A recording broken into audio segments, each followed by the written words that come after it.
Hey everybody, welcome to Kimmel's Irish Pub. Time for another movie review. Tonight's movie, Donnybrook.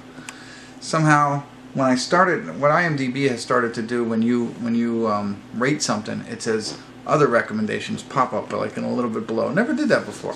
Now it does. I think that's how I got Donnybrook. I forget what I liked, but this came up. It has Jamie Bell in it.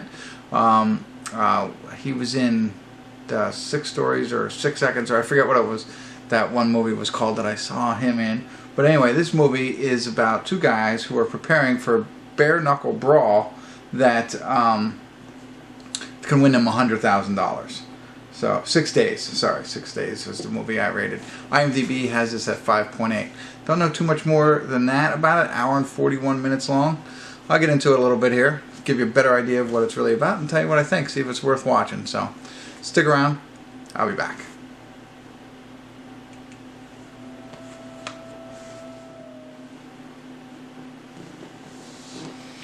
Hey everybody, I want to do a quick check-in here. We're watching Donnybrook, and we're at the 48-minute, 5-second mark, and I thought it would be important to share with you more of what I think the plot is so far. So, I had assumed that they said they were preparing for a bare-knuckle fight, and maybe some training, maybe a little bit of background on the characters or something like that. That's not what it is.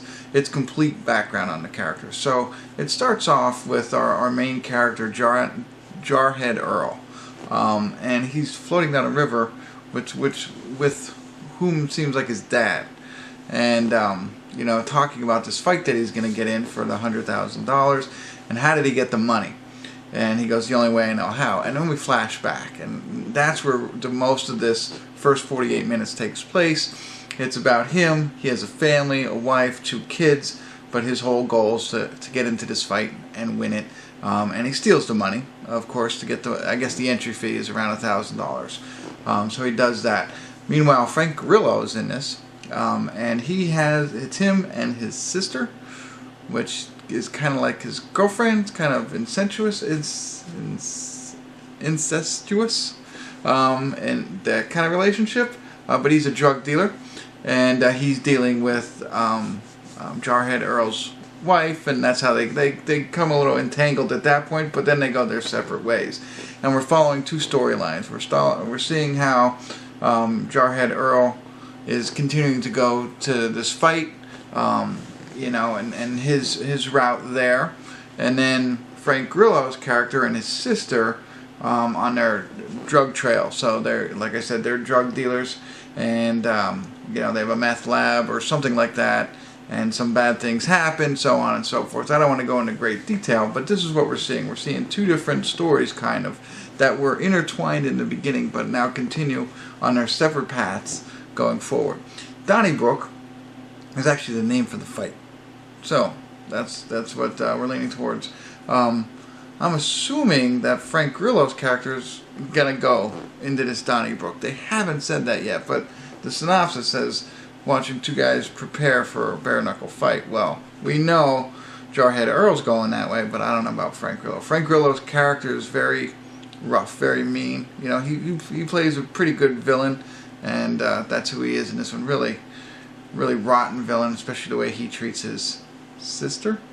So, we'll keep going here. I don't want to give away too many details, but you understand how the plot is going, and so far it's pretty good. It's pretty interesting. I think it's even going to get better as they kind of bring them back together, and we see how all this is connected. So, I'll get back into it a little bit more, probably see at the credits and give you my final thoughts on it and let you know if it's worth watching. Stick around. Sister, huh?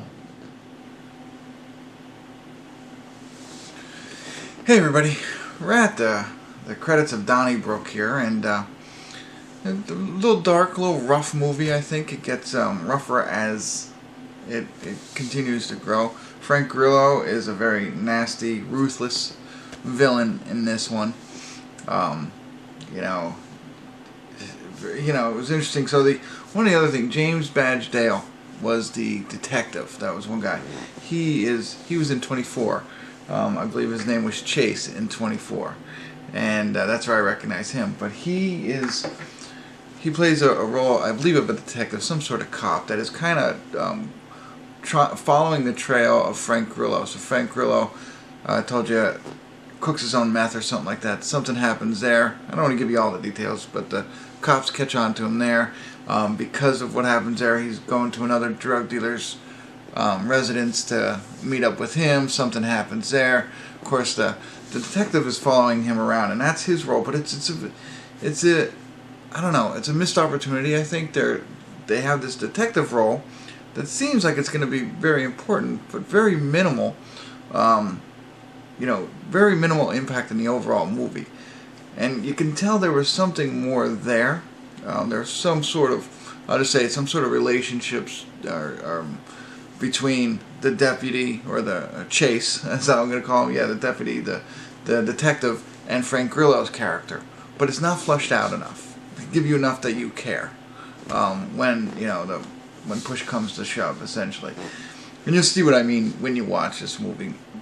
It's there. They have the groundwork, or they don't have the groundwork. I don't know what they're missing pieces of it that would make it a little bit more interesting and worthwhile. Otherwise, I think without those pieces, they didn't need that whole part. We didn't need the detective in there taking up time, because you didn't build on it enough, is my thought. And the whole rest of the movie is, Frank Grillo again. He ends up at Donnybrook, but it's his path, which is different. Never in the beginning did they say he was going, but because of IMDb, that the other guy, his preparation for him. So it's strange there. Really focused on the other Earl, Jarhead Earl, I think, and that's what his whole thing was. He had his family, and he really wanted to win this money for his family. In an odd choice, I'm not sure why he did this. He left his wife, who's somewhat of a junkie, with his younger daughter, and he took his son, and they separated. I'm not sure I understand what the point of that was. Why would they do that? Why would he not just leave the son? Why wouldn't the whole family go? So I don't know why. I thought he was telling his wife to go get help, rehab help. But she had the daughter, so that didn't happen. I don't know. That piece is missing. Why he chose to do that, I guess just to fit it into the plot that they wanted you to see at the end. They have a lot of good pieces here, a lot of good elements, but I don't think that they were put together. Like, if some things were left on the cutting room floor, maybe, that we weren't privy to, and maybe they didn't want to be too long, and that's what happened. But I really think they could have built a lot more stuff around the detective. They could have done some other things instead of splitting the family, do it a different way. It all has consequences, of course, throughout the film, but I think they could have still done what they wanted to do, but they needed you to care more. I think I didn't care enough about the detective because they didn't develop it enough. I didn't understand why the family was separated. You know what I mean? Like, and the choices that he has to make because of that, which, without spoiling it for you, you can kind of figure it out when you see it. And if you watch this and then watch this film, you'll know what I'm talking about. But the fight, there are a couple of fights in here. It was pretty neat. One thing I thought was interesting, because he's going to this and it's going to be a contest of who's going to be the last man standing. They all put him in at once. It's like a battle royale. It's not like one-on-one and fight. So, rather quick. But, somewhat interesting, different. And it's really, really about their path to get there, and the story's told in very rough, like I said, and that's really it. I mean, the Frank Grillo and his sister is, interesting and dark and twisted. Whereas, the other guy, he was just kind of straight and narrow family guy, just trying to get to this fight so he could win the thing. And it really surprises you to see the other characters in the way that they go. And that's it. Probably 5 or 6 for me. I really wanted to give it more of a 6, but as I talk to you about it and I think of the elements that they missed in this movie, it would be hard for me to give it a 6. Understanding everything that happens throughout the film makes it good. Gritty is another word I would use for this film. So, don't watch it with your wife unless she's really into that kind of thing, what I've described so far. Obviously, this is not a kid's movie. But, if Frank Grillo, if you like him, check this out. I think you'll like this movie. If you know Jamie Bell, too, I think he does a good job in acting here. If you like somewhat fight movies, check this out. and rough movies, because this one's rough. That's it. That's all I got for you. If you do check it out, love to hear your thoughts on the movie and my take. See if I missed anything there. And, you know, thumbs up, subscribe to my channel. Thanks for tuning in. Kimmel's Irish Pub.